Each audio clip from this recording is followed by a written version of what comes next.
Hi, Sharda Sampath Kumar here, a storyteller from Bangalore. Let's begin today's story. Once upon a time, in the city of Pataliputra, there lived a businessman called Ratnakara. Now, Ratnakara was a very successful businessman, but recently he had lost all his money and he was in great debts.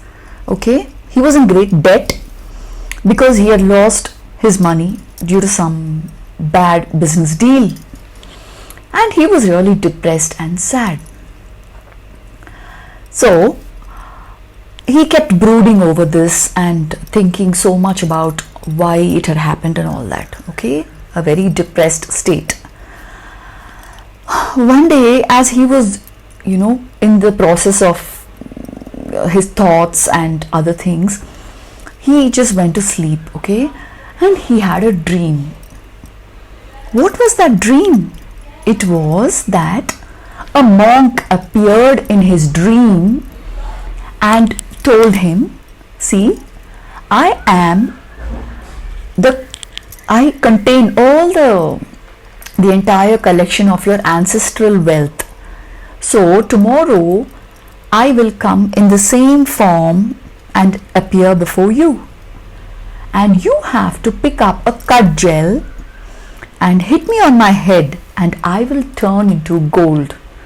And you can make use of that money for your life. So this was a dream which came. And next morning he woke up and he remembered that dream, and then he decided that he would do whatever his dream had instructed him to do.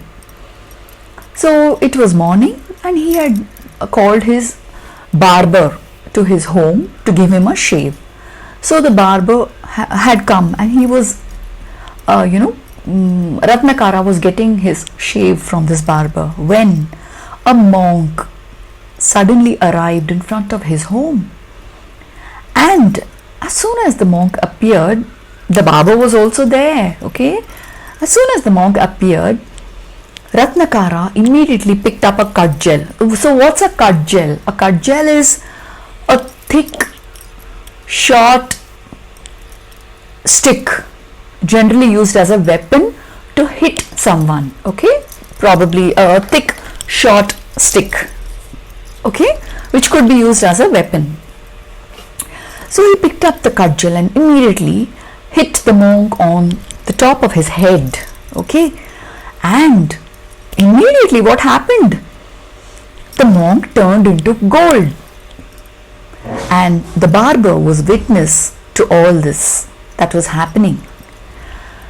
So after this, Ratnakara quickly summoned the barber, gave him some clothes and money, and told him that he must not utter a word of what had happened there to anyone outside. So the barber left Ratnakara's home, but he went back reflecting on what had happened, right? So he went back home and he was so much involved in his reflection of the thoughts which were running in his mind. So you know what he did? He decided that he would do the same thing.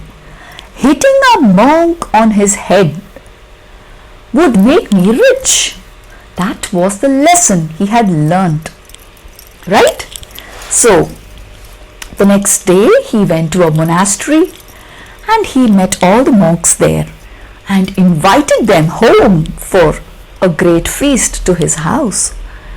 And the monks, their nature.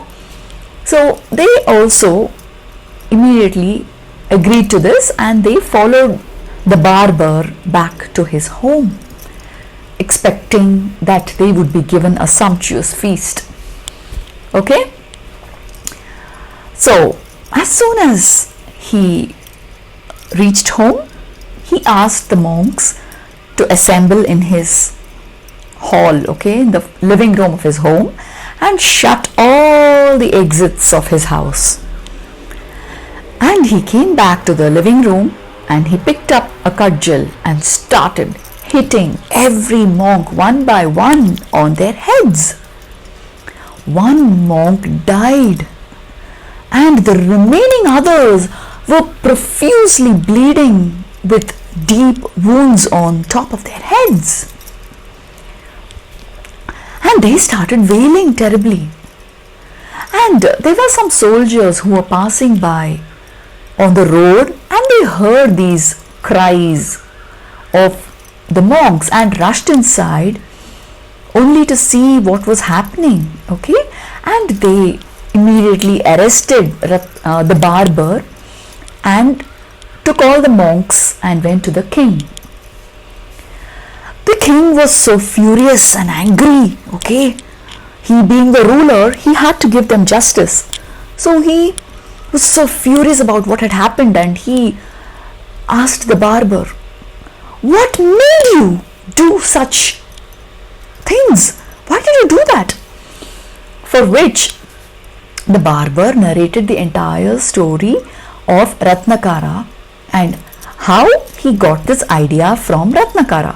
Okay, so immediately the king summoned Ratnakara, the businessman, and Ratnakara also told the king about what had happened and what made him,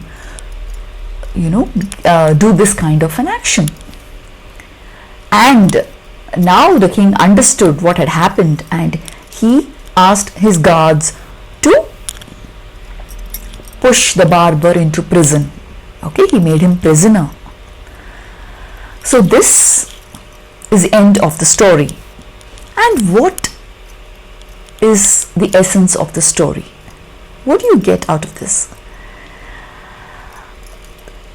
The barber just did something which he saw. Without thinking, he went back home and repeated the same, right? And it was not a good act, it was a bad act.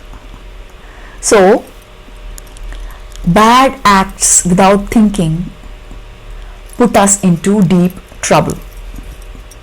Okay, thank you.